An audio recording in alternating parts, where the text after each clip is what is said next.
네, 생명의 삶 3과의 두 번째 파트, 우리 교재 2과 3, 2페이지, 3페이지에 있는 부분을 조금 빠른 속도로 제가 진행하도록 하겠습니다. 그렇다면 구체적으로 이 구원의 선물, 이 놀라운 선물을 어떻게 받을 수 있을까요? 선물이라고 내가 안 믿고 안 받으면 그만입니다. 선물은 어, 내가 받아야 되는 거죠. 어떻게 하면 내가 구체적으로 선물을 받느냐 하는 것을 오늘 살펴보도록 하겠습니다. 구원의 선물을 받으려면 선행되어야 할 것이 있는데 그것이 바로 오늘 우리 주제인 회개입니다. 회개. 그런데 이것도 조금은 논란의 여지가 있습니다. 회개가 먼저일까요? 아니면은 구원의 사건이 먼저일까요? 회개하고 구원받는 것일까요? 아니면 구원의 선물을 받고 회개하게 되는 걸까요? 다시 말해 회개하고 구원을 받느냐 아니면 구원받고 회개하느냐 이런 문제인데 신학적인 논쟁일 수 있습니다. 그런데 구원과 회개는 거의 동시적인 것 하나라고 생각하시면 틀리지 않을 것입니다.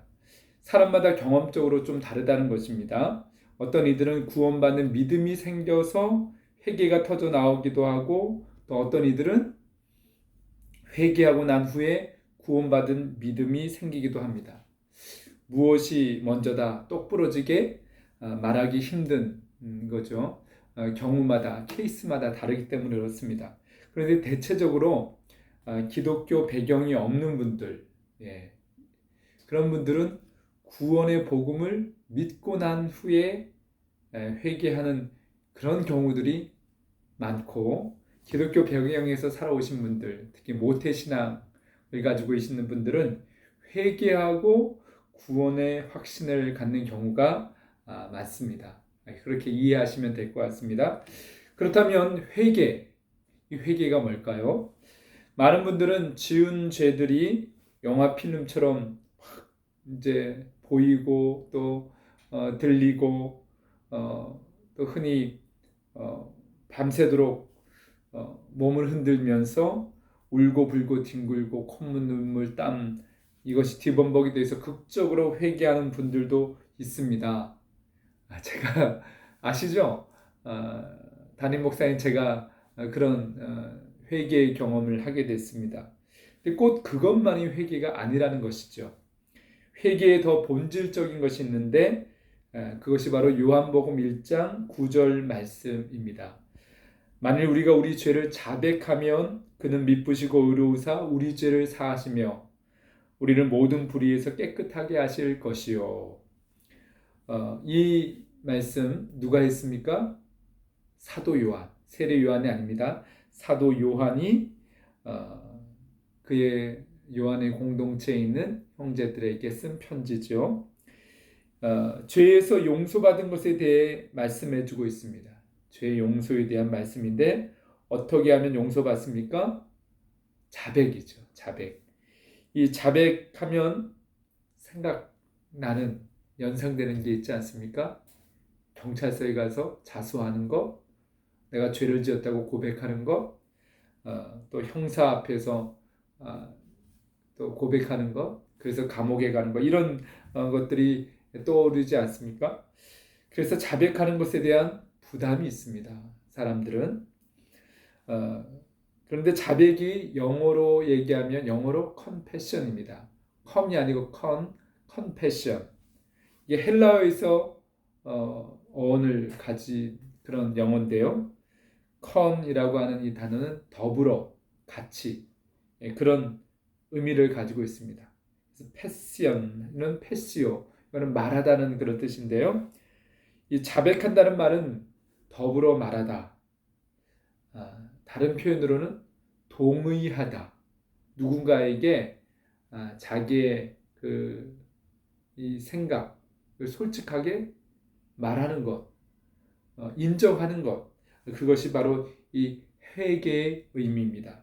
하나님께 내가 지은 죄를 지었다고 인정하는 것, 동의하는 것, 그것이 회개라는 것이죠. 이런 의미는 앞에 요한 1서 8절을 읽을 때 더욱 분명해집니다. 만일 우리가 죄 없다고 말하면 스스로 속이고 또 진리가 우리 속에 있지 아니할 것이요.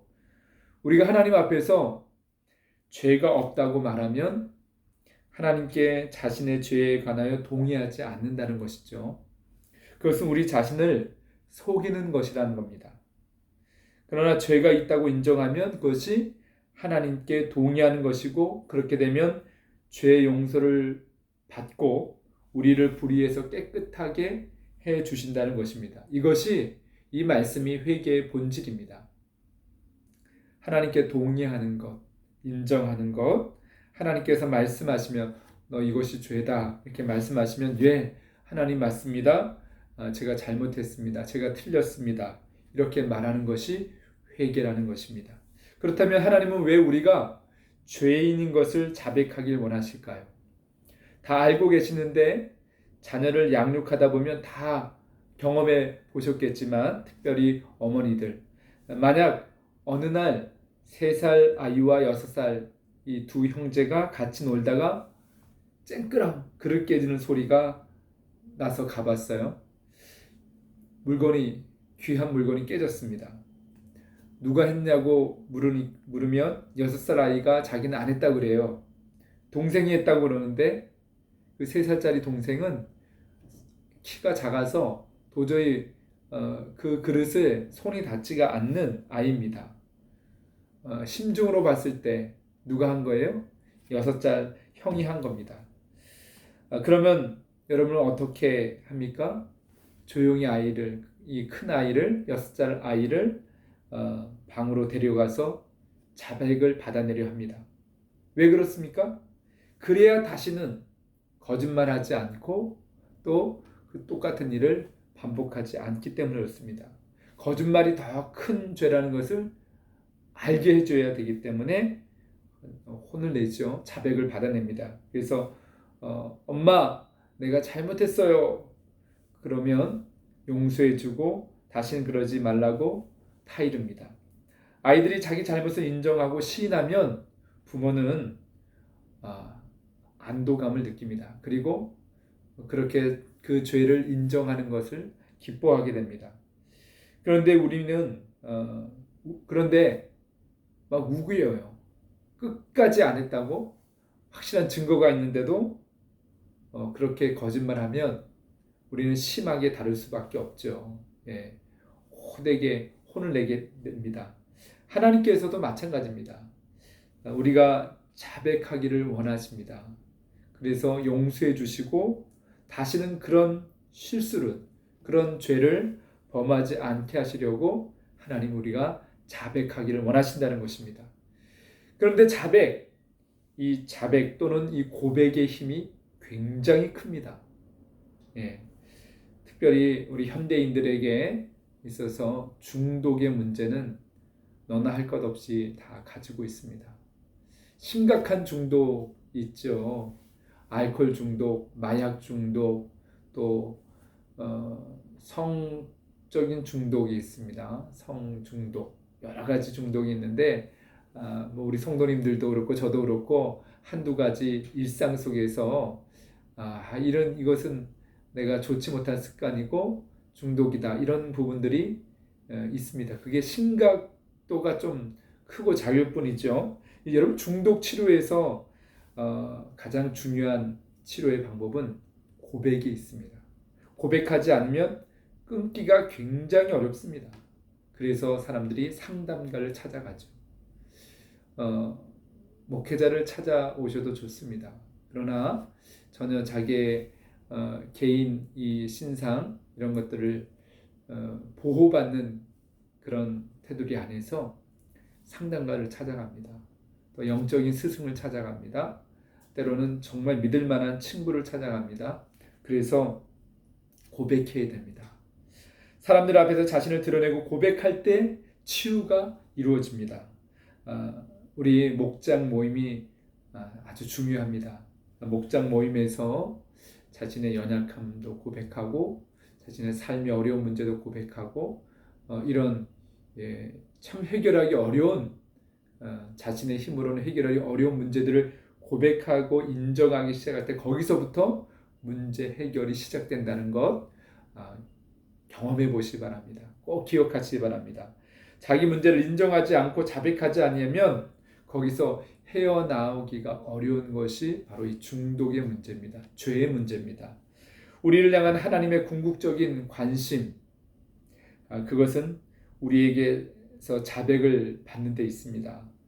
그런데 그냥 자백이 아니라 정말 궁극적인 목적은 뭐냐면 그 자백을 통해서 죄 때문에 우리가 고생하고 자신을 파괴하고 또 자기 주변에 있는 사람들에게 상처를 주고 또 아픔을 가져다 주는 것, 이런 거 어떻게 하든지 거기서 우리를 건져내 주시기 위해서, 구원해 주시기 위해서 하나님께서는 그 첫걸음으로 우리에게 그 죄에 대해서 자백하라고 말씀해 주고 있습니다. 그러므로 나는 구원, 용서가 정말 필요한 사람입니다 라고 고백하는 그 용기가 있어야 우리는 구원받을 수 있습니다. 용서받을 수 있습니다. 그래서 생명의 삶 성경 공부가 첫 주제가 그래서 죄로부터 시작이 됩니다. 죄는 일종의 병입니다. 병이죠.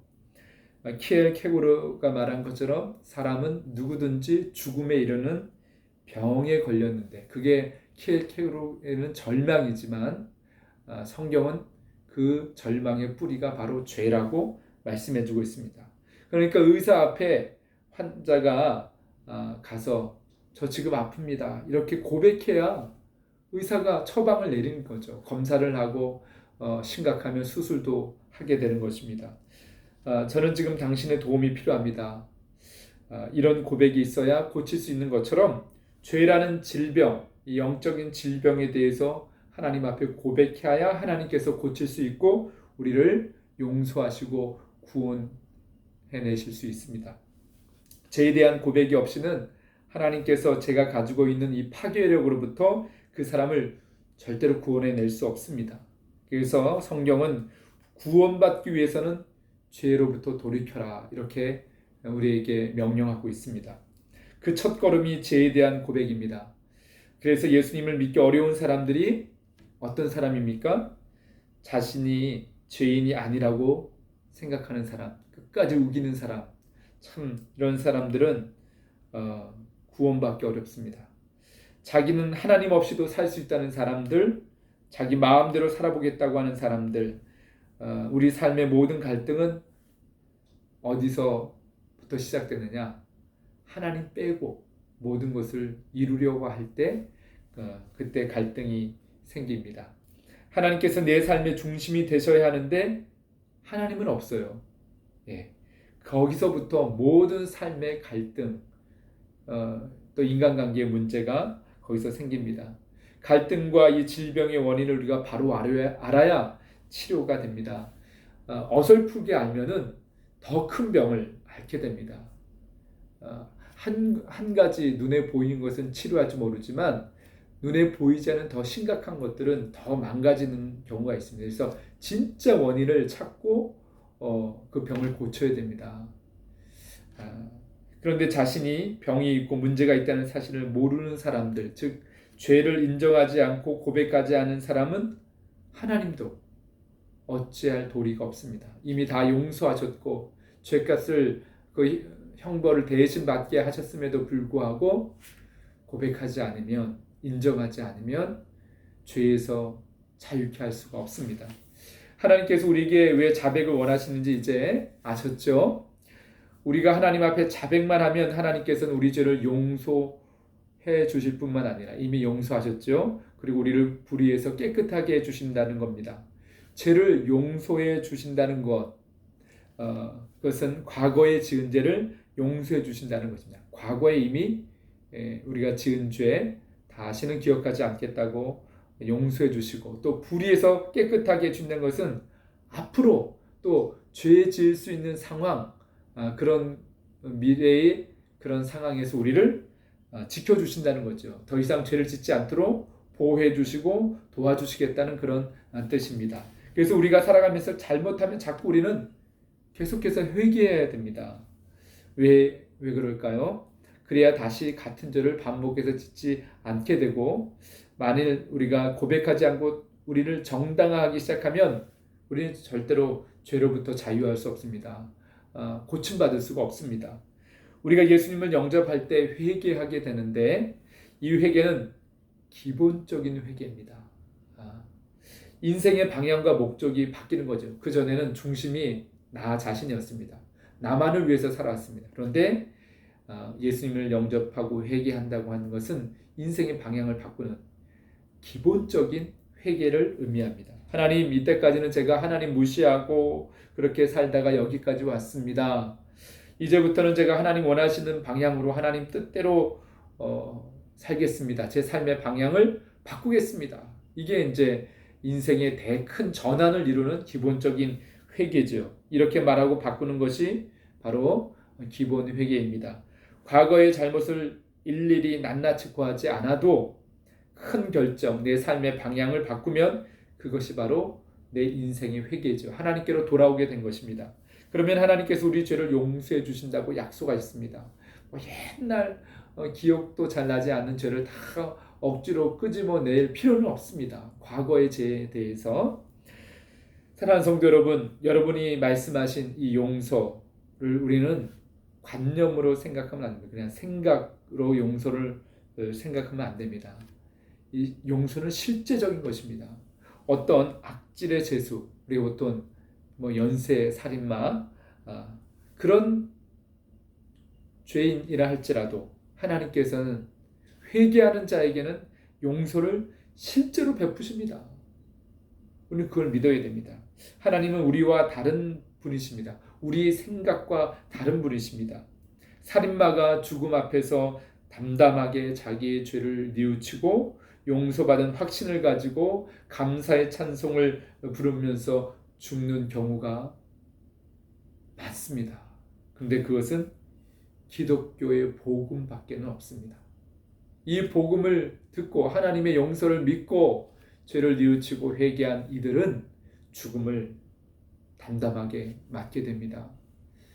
감사함으로 죽음을 맞게 됩니다. 히브리서 8장 12절 말씀, 내가 그들의 불의를 긍휼히 여기고 그들의 죄를 다시 기억하지 아니하리라 하셨느니라. 이 말씀, 이 신약 성경의 히브리서 말씀인데, 이 말씀은 구약 성경에서 인용된 구절입니다. 예레미야 31장 31절에서 34절 말씀을 이렇게 그 단락 전체를 인용을 했는데요. 요즘 예레미야 말씀을 큐티를 하고 또 기도문을 우리가 나누고 있는데요.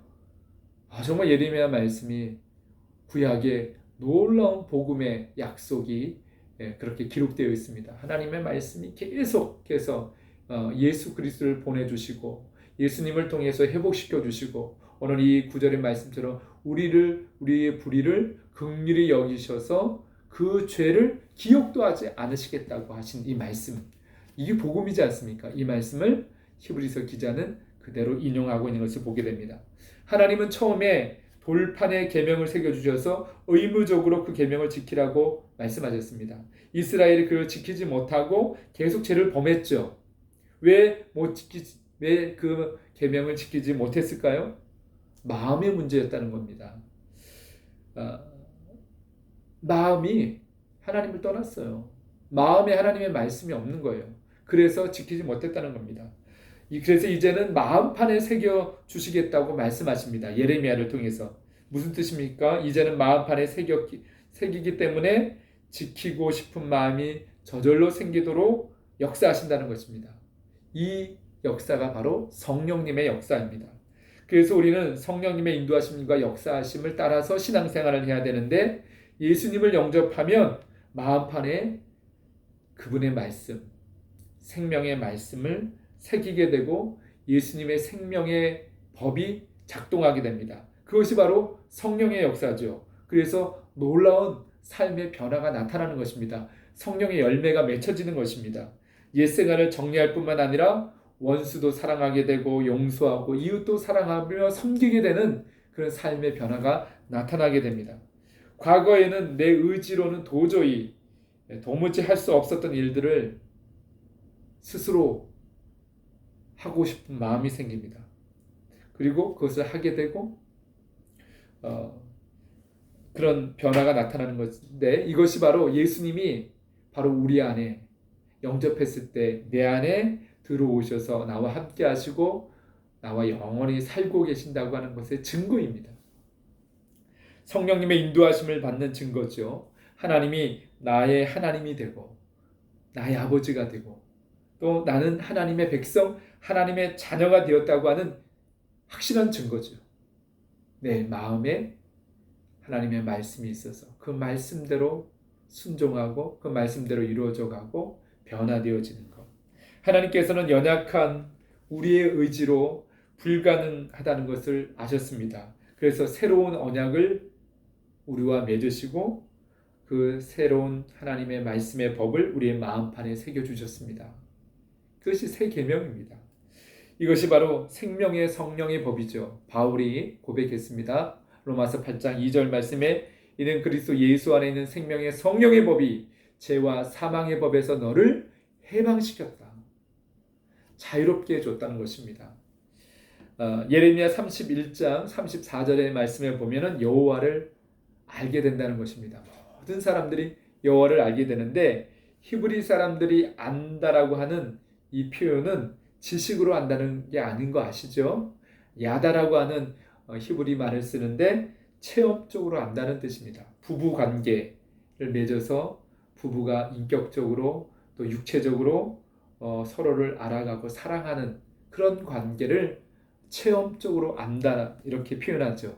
하나님께서는 그의 자녀들이 새 언약 관계 속에서 들어오면 그들의 허물을 용서하고 그들의 허물을 다시는 그 죄를 기억하지 않으시겠다고 약속하셨습니다.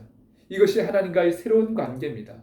이 새로운 관계로 들어가는 구체적인 방법이 뭘까요? 그렇게 우리가 많이 강조하는 예수님을 영접하는 것입니다.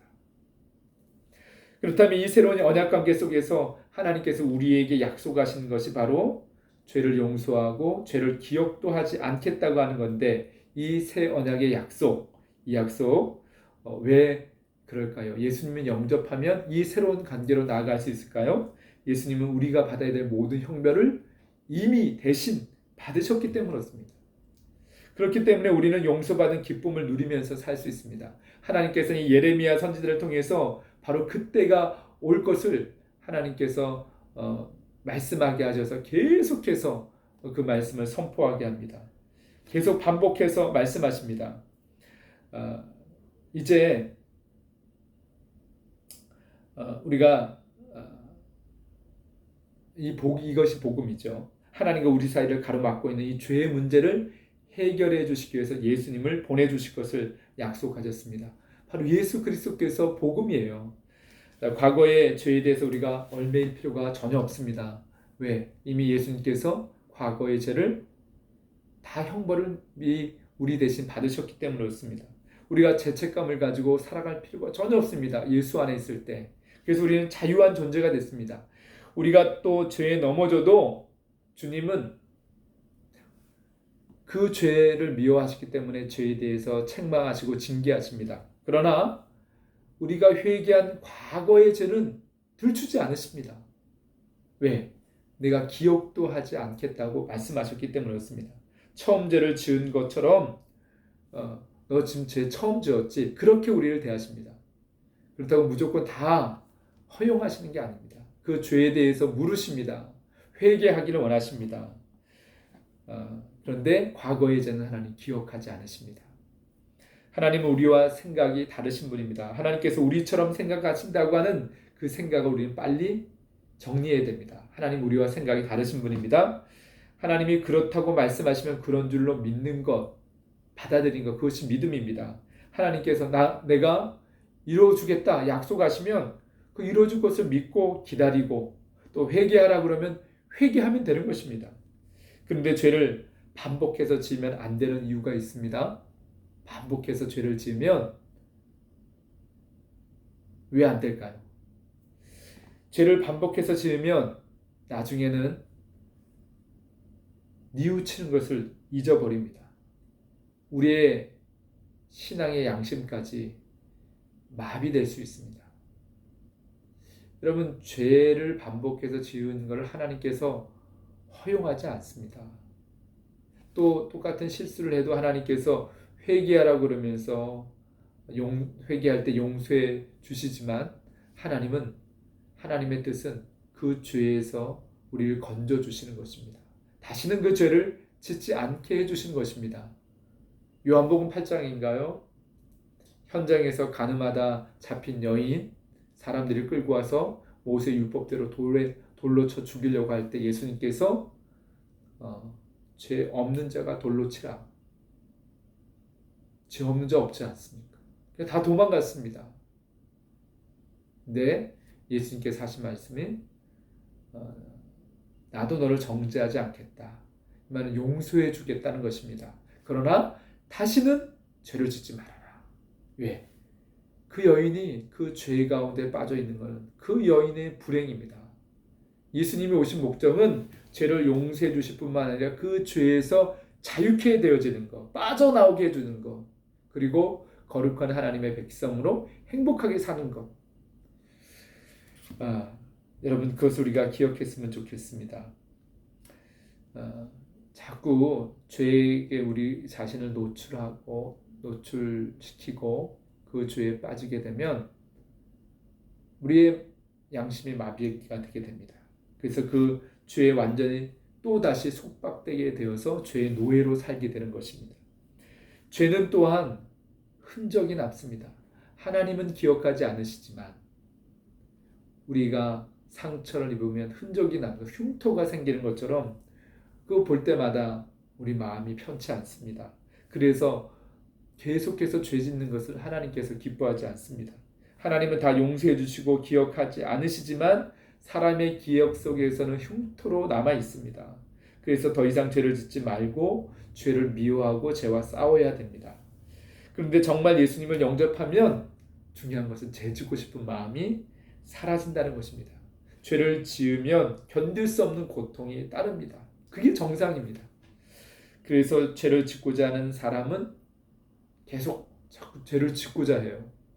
아이고, 죄 지어도 괜찮지 않을까? 다 용서해 주셨는데? 그렇지 않습니다. 이런 생각은 하나님이 주시는 마음이 아닙니다.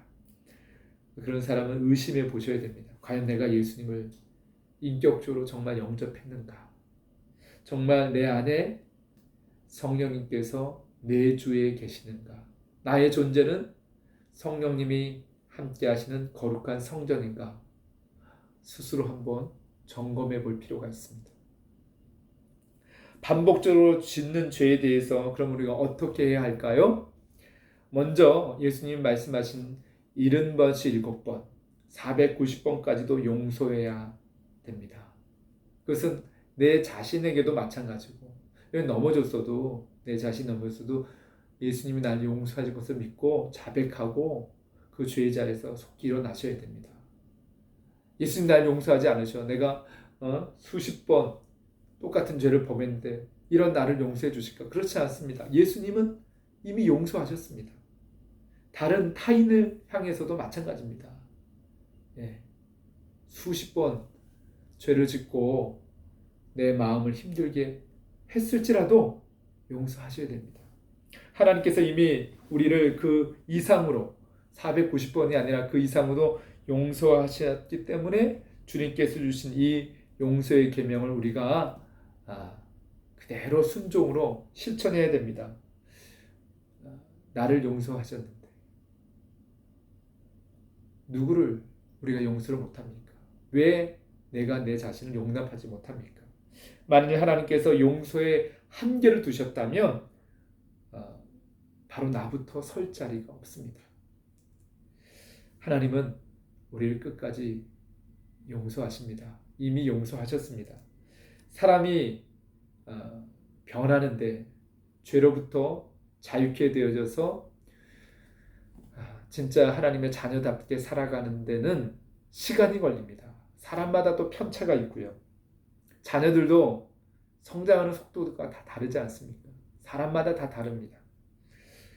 안타깝고 속상하지만 지금 내가 또 어떤 내 주변의 사람이 변해가는 그런 과정 중에 있다고 인정해야 됩니다. 여러분, 우리가 예수님 믿고 나서 내가 예수님 믿는데 어떻게 이런 정말 부끄러운 죄를 계속 짓고 있을까? 아, 우리가 바로 그런 존재입니다. 그러나 거기서 절망하지 마십시오. 하나님은 우리를 지금 변화시켜 가고 있는 과정 중에 있습니다. 혹이나 또 넘어지고 죄에 넘어진다 할지라도 지금 우리는 완성품이 아닙니다. 지금 변화되어져 가고 있는 만들어져 가는 과정입니다. 우리는 그것을 성화라고 그러죠. 건물이 완공된 게 아닙니다. 지금 우리는 계속 공사 중에 있습니다. 예, 특별히 우리 청소년들, 청년들, 또 나이 드신 분도 마찬가지입니다. 나이 먹어도 안 변해. 안 그렇습니다. 하나님께서 변화시켜 가고 있는 과정입니다. 그 변화의 과정이 어떤 사람은 아주 더딥니다. 보이지 않은 것 같습니다. 그러나 분명한 것은 예수님이 그 안에 계시면 변화되어져 가고 있다는 것 우리가 기억하기 원합니다. 꼭 그렇게 믿기를 원합니다. 지금 그래서 끝까지 하나님 우리를 사랑한 것처럼 사랑으로 우리 자신을 용납하고 또 이웃을 사랑해야 될 줄 믿습니다. 사랑은 뭐라고요? 고린도서 13장 사랑이라고 하는 그 노래에서 첫 번째가 사랑은 그래서 오래 참는 것입니다. 또 믿어주는 것입니다. 지금 우리는 완전을 향해 나아가는 과정, 곧 성화 중에 있습니다. 우리는 그 완전, 그리스도인의 완전을 소망하면서 오늘 때로는 실패하고 넘어졌어도 또 일어나야 될 줄 믿습니다. 그래서 오뚜기라고 하는 신앙은 오뚜기처럼 넘어져도 또 일어나고 그러다 보면 우리가 견고하고 든든하게 서 있는 우리 자신 언젠가는 발견하게 될 줄 믿습니다. 구제불능인 경우도 있습니다. 우리 주변의 신앙인들 중에 어찌하면 좋을까요? 그래도 용납할 수밖에 없습니다. 속도의 차이가 있기 때문에 그렇습니다. 그래도 안 되면 우리는 주님께 맡겨야 됩니다. 주님께 우리가 어떻게 해서 고쳐보려고 하면 부부관계도 그렇고 부모 자녀 관계도 그렇고 심지어 목회자와 성도와의 관계도 마찬가지입니다. 목사가 다 어떻게 할 수 없습니다. 어떤 분들은 구제불능같이 보입니다. 그래서 우리는 완전하신 하나님께 맡기는 겁니다. 그런데 놀랍습니다. 하나님께 맡기고 기다려주고 계속 용납하고 사랑으로 오래 참고 그럼에도 불구하고 돌보고 섬기면 바뀌게 되어 있습니다. 변화될 수 있습니다. 변화되지 못하는 원인들을 우리가 찾아야 되는데 많은 부분 그가 살아온 삶의 경험 속에서 굳어진 마음의 상처, 여전히 알물지 않는 그 상처로 인해서 하나님의 자녀가 됐음에도 불구하고 아름답게 변화되기가 쉽지 않습니다. 그 상처를 어루만지고 들어주고 기도해주고 감싸주고 사랑으로 돌볼 때 섬길 때 놀라운 기적이 나타날 줄 믿습니다. 마지막으로 누가복음 3장 8절 말씀에 그러므로 회개에 합당한 열매를 맺고 속으로 아브라함이 우리 조상이라고 말하지 말라. 내가 너희에게 이르노니 하나님이 능히 이 돌들로도 아브라함의 자손이 되게 하시리라. 회개에 합당한 열매를 맺으라고 말씀하십니다. 정말 회개했으면 가능하면 삶의 변화까지 행동을 취해야 됩니다. 누군가의 돈을 갚지 않고 있습니까? 도둑질을 했습니까? 훔쳤습니까? 될 수 있으면 보상하는 것이 좋습니다. 갚는 것이 좋습니다. 삭귀가 그랬습니다. 만약 내가 돈을 떼었다면, 떼먹었다면 어떻게 될까요? 갚는 것이 좋습니다. 이것이 회개에 합당한 열매입니다. 실제 행동으로 보여주는 것입니다. 내가 누군가에게 마음의 상처를 줬다면 하나님 나 용서해 주셨는데 저 사람 나 용서했는데 그렇지 않습니다. 회개에 합당한 열매라는 것은 찾아가기 어렵다면 편지를 쓰든지 음성으로 녹음을 하든지 마음의 상처를 줘서 정말 미안하다고 용서해달라고 정식적으로 고백해야 됩니다. 용기를 갖고. 이것이 회개에 합당한 열매입니다. 이것이 죄의 용서의 조건은 아니지만 우리가 정말 회개했다면 그렇게 회개에 합당한 열매를 맺도록 끊임없이 성령님께서는 우리에게 거룩한 부담감을 주십니다. 그 부담감에 우리가 순종하는 것, 그것이 성장하는 믿음이고 성숙해가는 믿음입니다. 자, 이제 사과, 신앙에 관련된 또 내용을 또 다른 영상으로 다시 찍어서 올리도록 하겠습니다. 40분이 한 텀이라 그렇게 되는데 사과는 40분 안에 요약을 해서 또 그렇게 만나도록 하겠습니다. 주 안에서 승리하시기 바랍니다. 사랑합니다.